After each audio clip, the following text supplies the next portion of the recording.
Good morning. It's lovely to be back.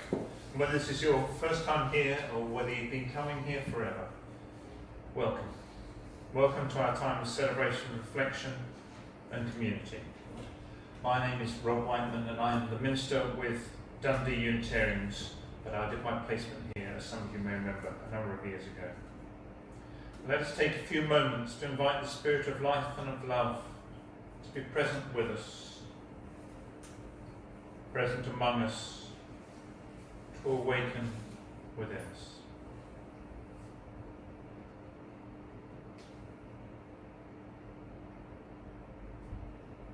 Martin, would you like to light the chalice, please? And as he does so, I have some words by Catherine Callahan, who's an American UUA. As the chalice is lit, let us come together into the sacred space we have created. Let the cares of the day fall away and know that here is a place for quiet reflection, for a pause in our lives, for breathing into our true selves. Let what is said and felt here add richness to the dimensions of our lives and spiritual practices.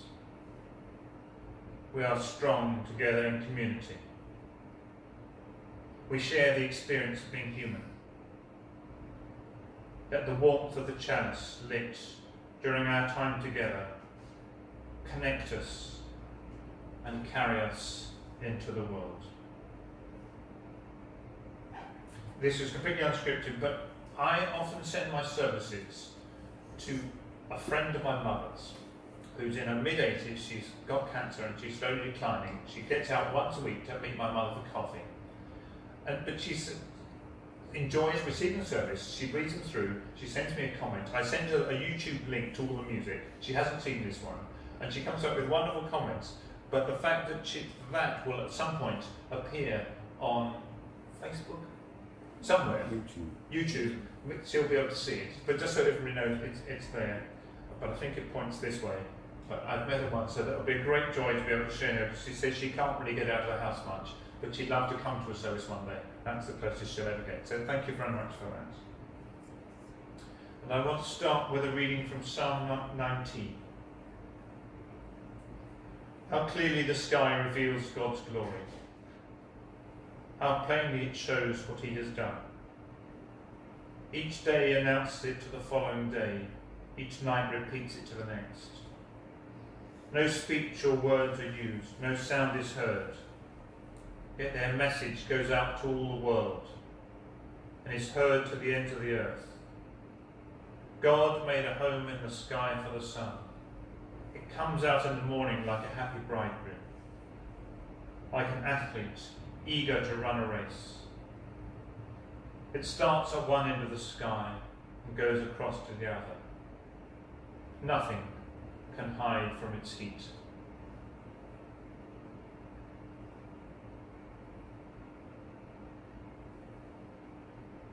And now a reading from maybe the other end of the spectrum. It's called Perfect Place by Danny Baker, from his book Going to Sea in a Sieve.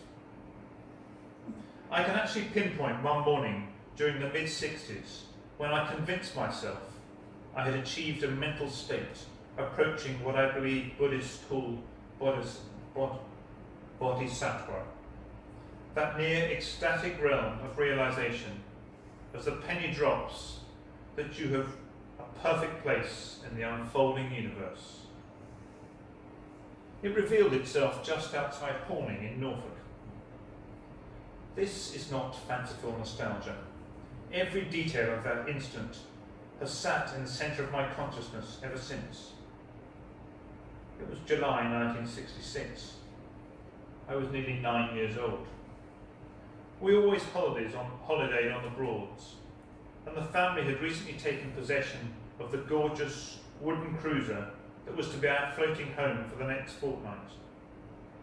It was called the Constellation, and as my brother and I breathlessly explored the twin beds and curtained portholes in our cabin built into the boat's prow, the prospect of what lay ahead saw the life force beaming from us like the rays of a cartoon sun. Dad was singing at the wheel as we drew away from Chumley and Hawke's boatyard. Mum was in the galley unpacking the boxed provisions, which always pre-ordered to be abroad on our arrival. And my sister was perched upon the aft roof, gathering the first few rays of what she hoped would be a healthy tan. I then made my way through the boat to take up position in the small open area at the stern. On the way, I picked up my sister Sharon's teeny pink and white Sanyo transistor radio and switched it on. Settling into one of the two seats fashioned in the craft's rear, I looked up at the clear, blue afternoon sky. Ike and Tina Turner's River Deep Mountain High was playing, and a sort of rapturous trance descended on me. From the limitless blue sky, I looked down into the churning, crystal-peaked wake our boat was creating as we motored along. And at that moment, River Deep gave way to my absolute favourite song of the period, Bus Stop by the Hollies. As the mock flamenco guitar flourish that marked its beginning rose above the deep burble of the Constellation's engine, I stared into tumbling waters and said aloud, but to myself, this is happening now. This is happening now. Another way to look at sacred space and time. And again, often the quickest way to the truth is through a story. And so I've got a story from Bill Darlison's book. This one's The Moon and the Cherry Blossom. Rengetsu, a Buddhist nun, was making a long journey alone and on foot through dangerous and difficult territory. There were bandits and wild animals to avoid, rivers to cross, steep hills to climb. At the end of the first day, she walked many miles and was feeling hungry and weary when she came across a small hamlet at the foot of a mountain. I need to rest, she said to herself. Perhaps some kind person will give me some bread and water and let me stay in their cottage. She knocked hopefully on the doors, but was met by indifference or even hostility. We've no room, said one man curtly, as he slammed the door in her face. We've barely enough to feed our own family, said another. How do I know you won't rob me if I let you stay here? Asked a woman, before she too refused. By now, the sun was setting, and Rengetsu disappointedly and wearily trudged up the hillside and made her bed under a cherry tree. She was so tired that she fell asleep immediately, but she awoke to find the cherry tree had blossomed during the night, and the big golden moon was shining through the branches. It's an incredible sight, more beautiful than anything Rengetsu had ever seen before. So she stood up and faced in the direction of the houses which had refused to give her food and shelter and said, I want to thank you for your kindness. By refusing me lodging, I found myself beneath these beautiful blossoms on the night of a misty moon. I want to spend slightly longer than usual this morning in times of meditation and reflection. And I have two parts, so please make yourself comfortable. The first comes from Still Waters by Raymond Baughan and his work Undiscovered Country. Life is not merely fury, strenuous exertion, strain. Journeys by car or bus or train. There is a place in it for quietness, for drinking stillness, feeling all the amplitude of wealth. Stand as if by the silent pool and stare. Follow the weather-beaten walls, reflecting green in placid depths. Here is no bustling hurry. Feel the hush.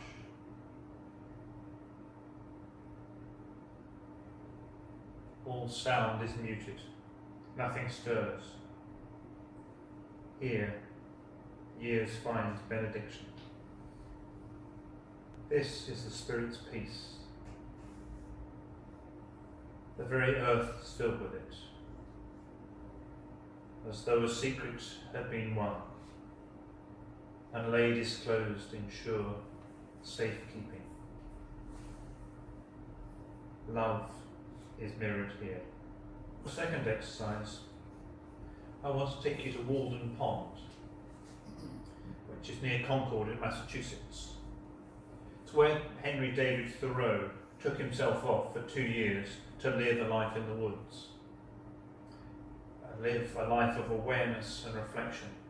As he put it in his book Walden, which actually I've recently read, an interesting book, he went to live deliberately. And he was passionate about this pond, which he had a shack next to, and its efficacy for him. In that book, Walden, he wrote this: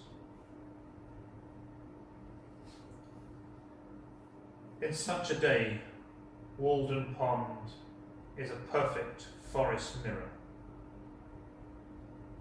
Nothing so fair, so pure, lies on the surface of the earth. Sky, water. It needs no fence. It's a mirror which no stone can crack, whose quicksilver will never wear off, whose gilding nature continually repairs. A mirror swept and dusted by the sun's hazy brush. This the light dust cloth. A mirror which retains no breath that is breathed on it, but sends its own to float as clouds high above its surface.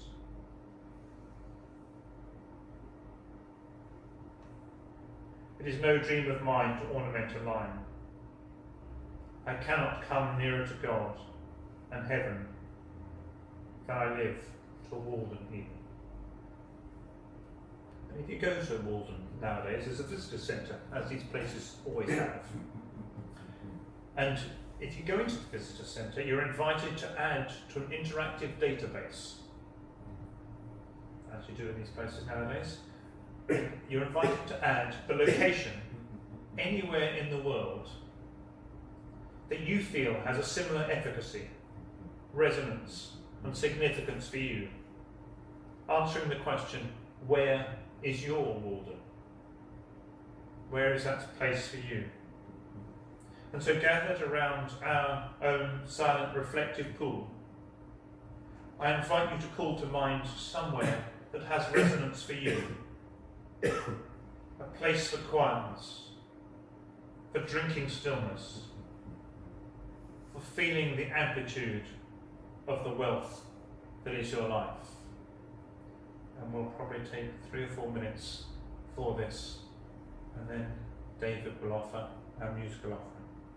That was a piece called Story of Our Town by Copeland, played by Langland. In October last year, I went to Rome on holiday. I'd never been there before. I've long wanted to go. And obviously, in this address, I could spend my time sharing my own personal spaces, sharing the places that came to mind when I thought of my Walden. Indeed, I can invite all of you to share yours, and that would be a very different kind of service. There are beaches in Cornwall that mean a lot to me, but they almost certainly won't mean as much to you.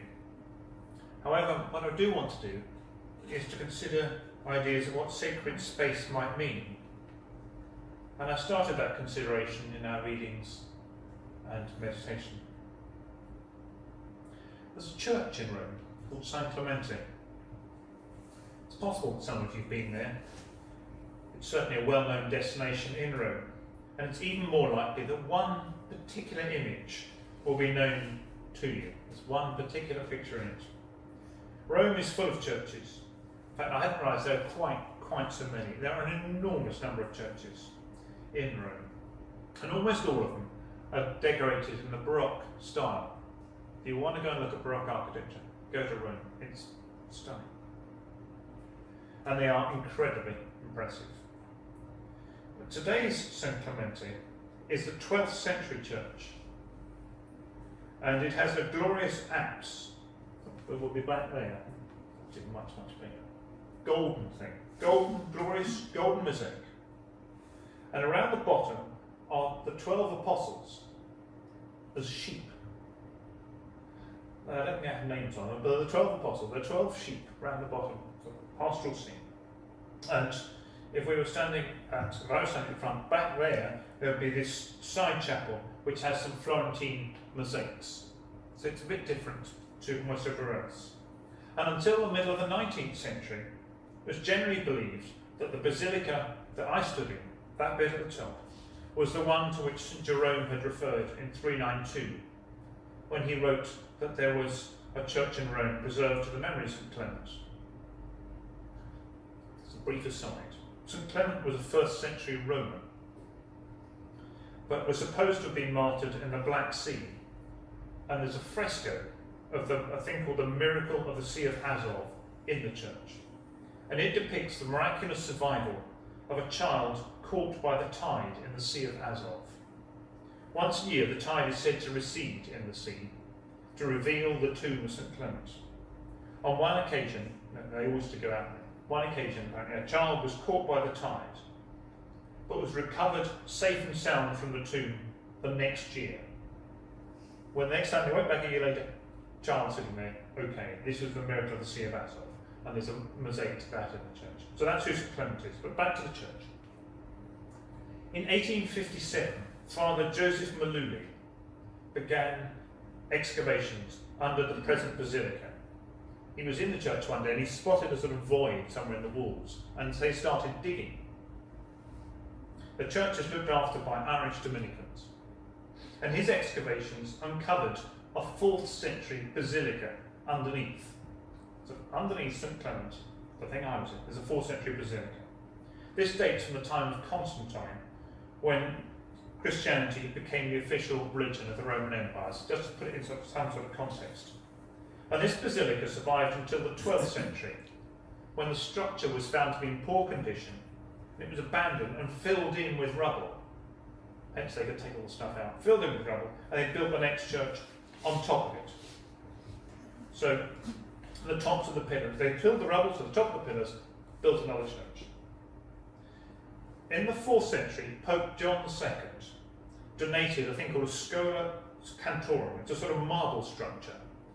And this marble structure that was in the original church now sits in the middle of the current church. So you've got this gold mosaic, a Florentine chapel, and a 4th century marble sort of white basilica thing in the middle, white sort of choir thing you walk round. So obviously they saved that from the original church. But nowadays you go down the steps from the current church and you can walk round in what remains of the 4th century basilica and its frescoes. And it's one of the largest collections of wall paintings of the 4th century in Rome, not surprising. In 1859, they found a fresco of the Madonna and Child in one of the niches. Only for that fresco, apparently overnight, then peeled off. And they found another one underneath it, far older and in almost perfect condition. So we're going back again to the 2nd, 3rd century here. And the tomb of St. Cyril, fantastic name, Apostle of the Slavs, is also in the Basilica, and there's another important place of pilgrimage in that church. So obviously this was an important church, and they even elected early popes there. However, there is more to come. Because when they were excavating that one, they found another layer underneath.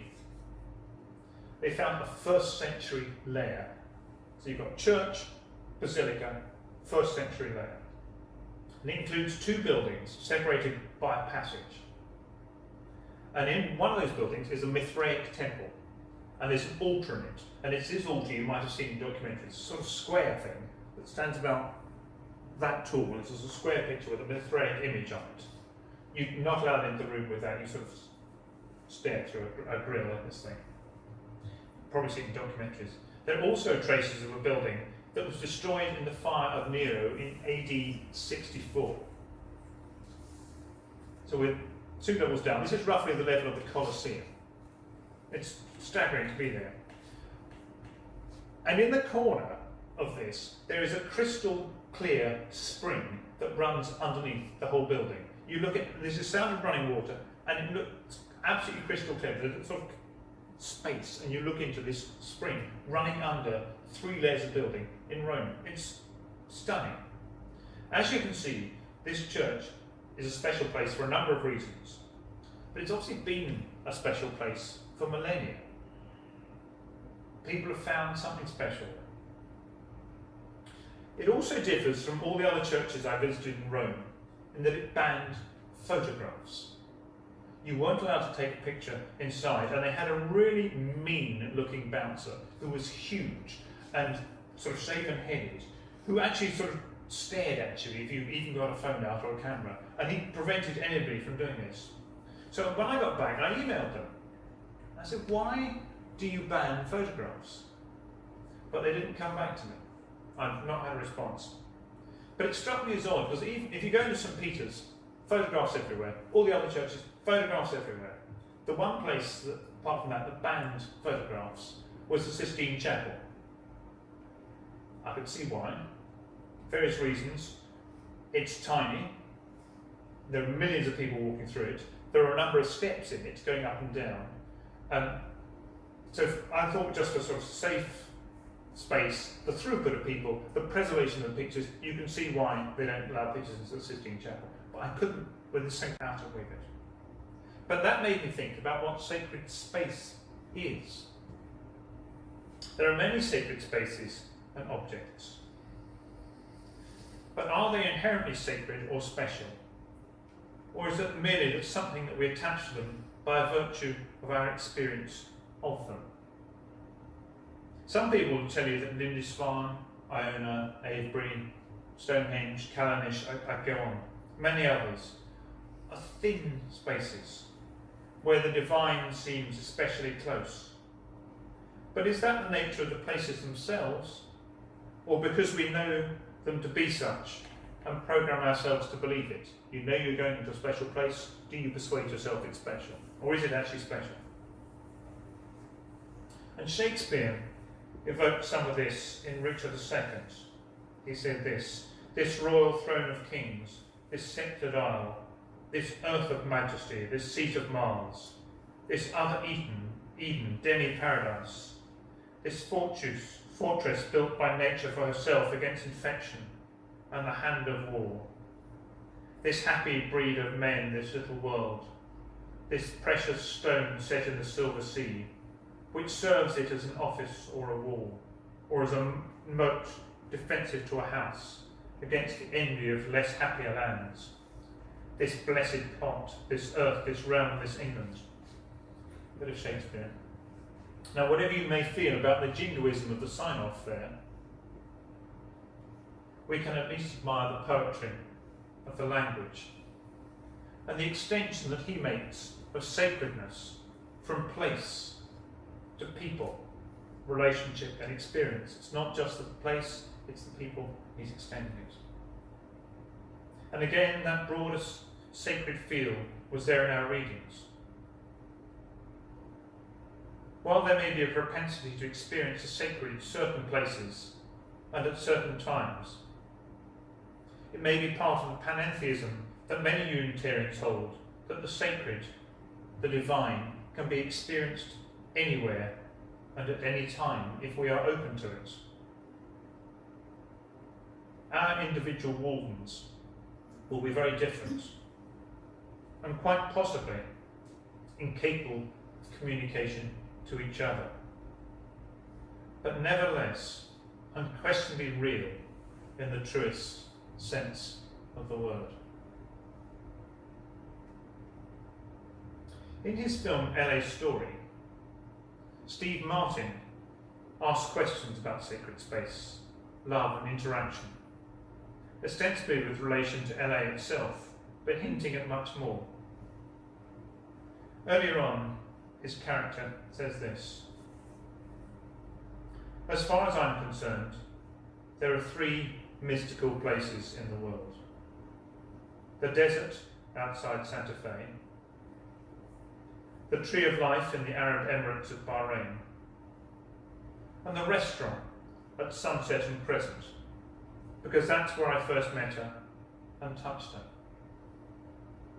And he's mixing outdoor spaces that are broadly recognised as being special with the deeply intimate and personal.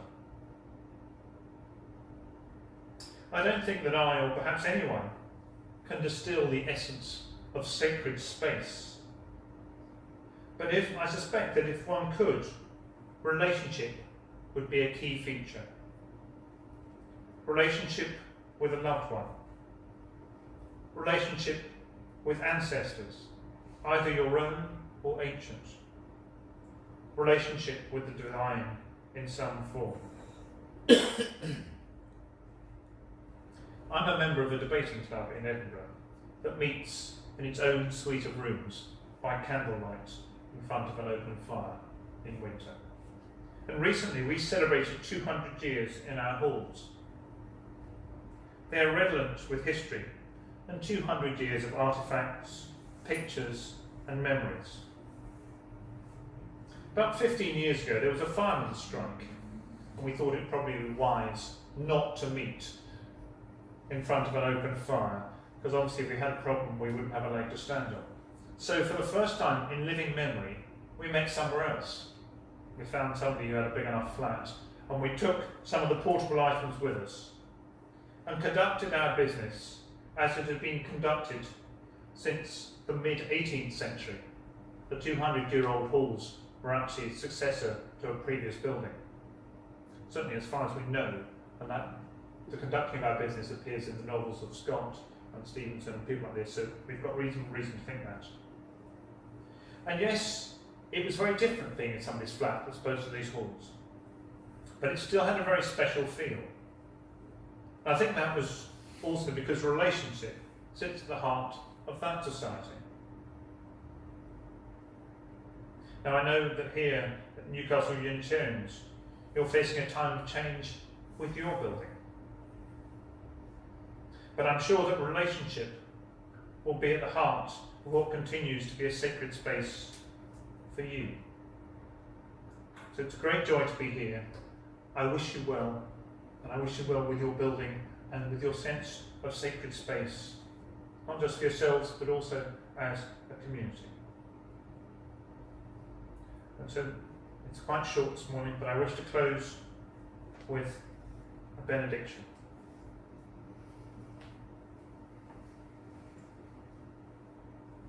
Here is no bustling hurry. Feel the hush. All sound is muted. Nothing stirs. Here your years find benediction. This is the Spirit's peace. The very earth is filled with it, as though a secret had been won, and lay disclosed in sure safekeeping. Love is mirrored here.